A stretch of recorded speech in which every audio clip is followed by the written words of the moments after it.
So today I'm going to show you how to set up and use our VW campers. Now you've parked up on site, first thing to do, put your gear lever into park as well as apply the handbrake that's in between the driver's seat as well as the passengers. Now you want to hook up your electric 240 hookup cable to the vehicle. Now it is hidden, so what you need to do, open the driver's door and your bonnet lever is just to the side here. Now once that's been pulled, your bonnet will be raised. There's another lever just in the middle above the VW badge there, and your connection point is just here. Now to lock it at night, put it into the small gap there, bring the bonnet down and give it a push and it locks into place. Now grabbing your 240 volt cable what's supplied in the back of the camper, lift up the front catch and insert it there. Now that can clamp down, saves it from obviously pulling away, but it's pretty secure anyway. And obviously when taking it away, lift it up and pull that away like so. So you're now plugged into the electric. Just ensure that both sides of the cable are plugged in correctly. The one on the pitch and then into your camper. Now if you open the passenger door, this will then allow you to open this section here, and as you can see, this is where your diesel goes as well as AdBlue. Now you will get the vehicle on a full tank of fuel, and if you can bring it back on a full tank of fuel.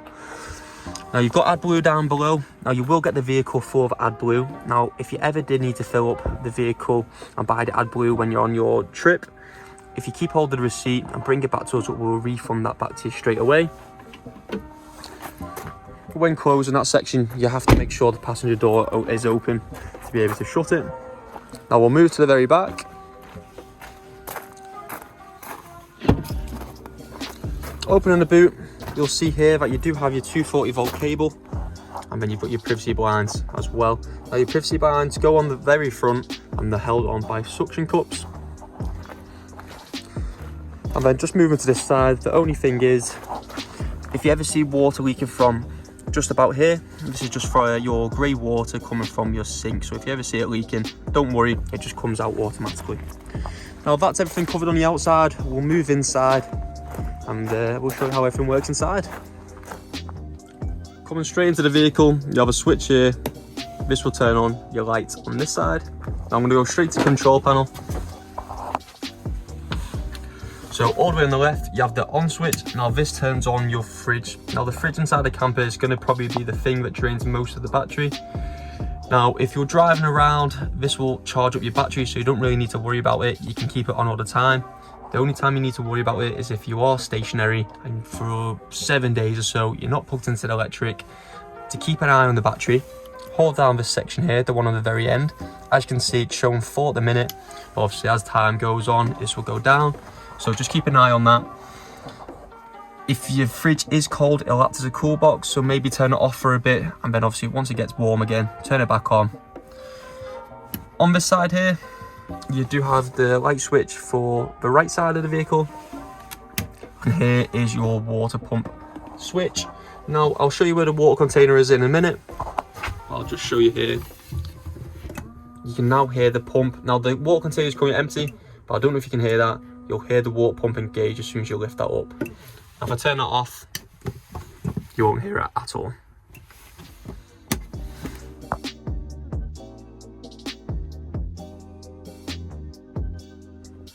Just below the control panel, you have your 12 volt section as well as your 240 volt section.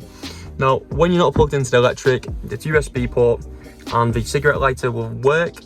Now, this will not work if you're not plugged in. Obviously, once you are plugged in with the 240 volt, the 240 volt UK plugs will then start working. Now, moving up just to the right of your control panel, this is your gauge for your heating. Now, this does run from the diesel tank itself, so don't worry about using your gas or making sure the gas is turned on.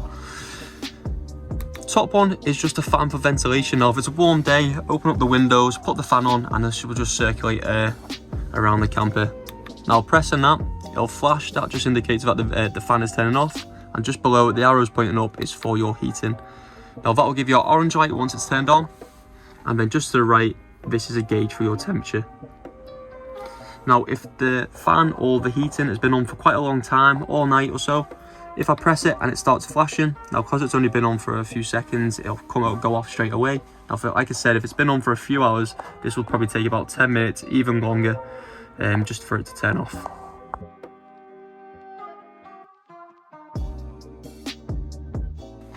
Okay, so you've set up the camper, you've turned on all the lights, you've got the heating. I'm going to show you now how to pop up the roof. So you've got the clips here, pull that loose all the way. On both sides, you're going to lift that up and pull that all the way.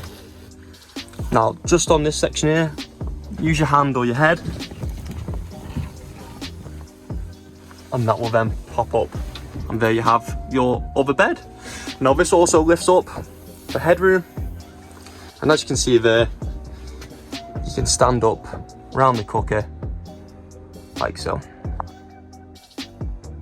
So now to move this table along or closer to the seats or to the front seats, you've just got two clips here on either side. Now once they've been done, the table will then lift up. Now just lifting it up from the front there, I'm just going to show you how to collapse the leg. You can see a little arrow pointing to the left there, push that across, and then that will then just fold down. Now I'm going to put this to the side. Now this will again give you space to do the rock and roll bed, but I'll show you that shortly. And while we're here, I'm just going to show you how to do the gas and the sink. Now lifting up these two, I've already shown you briefly about the sink, and I'll now show you as well how to use the gas hobs. Now as mentioned, the sink will only work once you've got the pump light or the pump switch on, and right here you have your water container. Now taking the cap off and then pulling the water pump, you can then go and fill the container up on the site, and then once that's then filled up, you can just push that to the side and you do get a bit of extra room there. Now just to the left, this is your gas locker. Now it's held on by magnets, so you're just going to pull it off. And then here you can see you will get a full gas bottle. As you can see here, you've got a plus sign and a minus sign. Now turning it all the way to the left will then turn it on, and obviously turn it to the right will then turn it off. Now keep it turned off while travelling. Now we're parked up, I'm going to turn it on all the way to the left, and then just moving up here, you have your gas marker or your gas gauge. I'm just going to turn it on now, and then next to it you have your clicker as well. So now I've covered the gas in the sink. You may have just seen it before, but just above the gas locker you do have your bowls, plates, pots, pan and mugs. To the left, above the fridge, you have all your cutlery. And then below is obviously the fridge with a freezer compartment just above. And as you can see, the light is on there and it's turned on by the control panel. The lights there on the very left will indicate that the fridge is turned on. And then just below here, you also have an extra storage compartment here with your kettle in. Now obviously you can put your kettle in the other cupboards and then use this space to store other stuff. And then you do have a ledge on the very top as well. Now at the very back, you have roller shutters here. This is access to your storage on top here. And then you have a hole what accesses the very bottom as well. You have one more at the back what access the back locker. I'm going to try and do this as best as possible with one hand. Now this is the same for both sides. This is held on by magnets. So you've got storage there under the bed too. And like I said, you can do the exact same from the very back when you access it from the boot. Now I'm going to show you how to set up the bed as well as spin around the very front seats. So setting up the very back bed, lift up this metal bar. Now this will slide all the way across. Now once it gets to a certain point, probably say put the body weight on, and then that will collapse the back rock and roll bed into your double bed. Now in reverse, you will have a very small lever at the very back, if you can find it. There you go. So you need to pull that up, and then that will then slide all the way back to the original position. Now once that gets to a certain point, lift that back up, and it just clips back on to the metal bar. Right, so now I'm going to show you how to spin around the passenger seats. So you have like a living area at the very front. Now partially unscrewed the screws already. So taking the 3 pins out, these come all the way out. take this metal plate off as well. I'm going to take it to the very front. Lifting up the front seat there, you do have 2 pins at the very front. You have one there and then one on the other side. Now if you take them both out,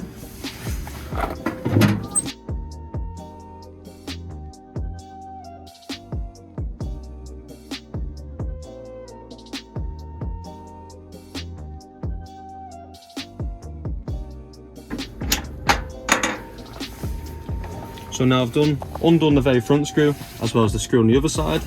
I'm going to put the other screws I've already taken out of the very back and the metal plate and put it in that front section. Pushing it back over. Now what you need to do first, push it all the way back. Now from here, I like to push it over slightly, like that. That will then start to spin. Now pull it towards you a tiny bit, and once it gets to there, it's just a case of pushing it back. I've pulled it too far to this side, push that back over. Now that's in place, you don't need to lock it back down. I mean, you can sit on it like normal, or you can use it as well as getting onto the top bed. So when packing away, the seats go back in reverse, making sure all the pins are tight and are in the right place. Turning everything off, except for the fridge. You can keep that on while driving, as well as the light switch on this side too. Now making sure the heating or the fan is turned off, make sure the lights have stopped flashing. And I'm now going to show you how to pull down the front, or the pop-up roof, sorry. Now make sure the middle section comes down first, as by keeping it up and pulling it down at the same time puts added stress on the struts, what may bend it. So make sure the middle section comes down first. And you've got 2 handles at the very top. Grab onto both handles, pull that down. Now make sure both sides of the canopy have been pulled in, and pull that down all the way. Now I'll probably have a walk around the camper, make sure the canopy's been pulled in. Now pull these as tight. Now lifting up the top of this, pull that through all the way. And as you can see, that's gone tight. Give it a good pull, make sure all the slack has gone. I'm going to do the exact same for the other side.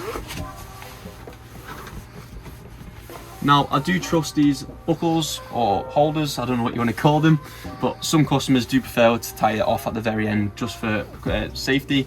But again, like I said, I do trust them, so you don't have to do it. It's all down to preference. Now while you're driving, I recommend pushing it all the way to the side. Same with this side. Tuck it underneath the canopy. And you can also do it for the canopy itself, just push that into the side. So if you do a quick look around, just make sure nothing's sticking out of the very top roof and it's fully secured. Shut all the doors and then you're ready to go.